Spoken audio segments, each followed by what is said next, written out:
আসসালামু আলাইকুম ওয়া রাহমাতুল্লাহ।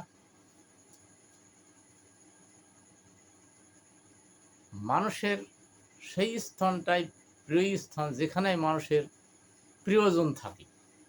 পিতামাতা, ভাই বোন, স্ত্রী, পুত্র যেখানেই থাকে, সে যে দেশেই থাক, যেখানেই থাক, সেটাই হয়েছে মানুষের প্রিয় জায়গা বা প্রিয় স্থান।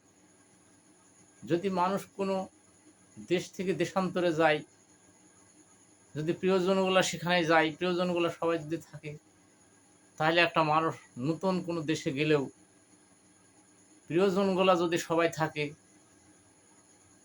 দেশের মানুষ, বন্ধু-বান্ধব বা পিতামাতা, সেটাই হচ্ছে মানুষের প্রিয় জায়গা এবং সেটাই মানুষ সেখানে যাওয়ার চেষ্টা করবে। সবাই চাবে যে সেই জায়গাটায় আমি যাই, মনে সেখানেই চাবে।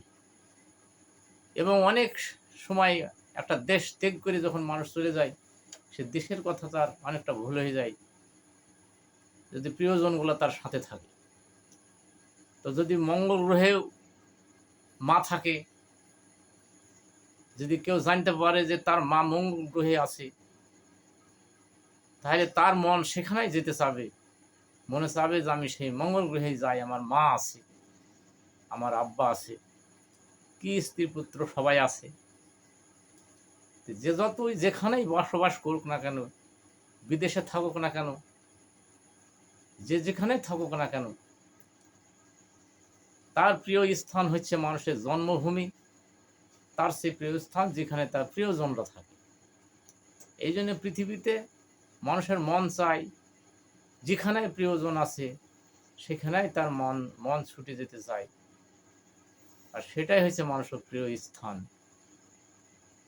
এই জন্যে যারা সবাইকে নিয়ে 1947 সালে যারা ভারত থেকে পাকিস্তানে বা পাকিস্তান থেকে যারা ভারতে বিনিময় করেছিলেন, তারা শুধু প্রিয়জনদের সাথে করে নিয়ে গিয়েছিলেন বলেই তারা হয়তো দেশ ছেড়ে গিয়ে সেখানে বসবাস করতে পেরেছে। যদি তা না হতো তাহলে মানুষ কিন্তু হয়তো দুঃখে কষ্টে শেষ হয়ে যেত। তাই আমরা যে যেখানেই থাকি না কেন, যে দেশেই থাকি না কেন, যেখানেই প্রিয়জন আছে, মানুষ যেন সেই জায়গাকে না ভোলে। অনেকে বিদেশে কাজ করতে গিয়ে দেখা যায় প্রবাসী জীবনে বছরের পর বছর,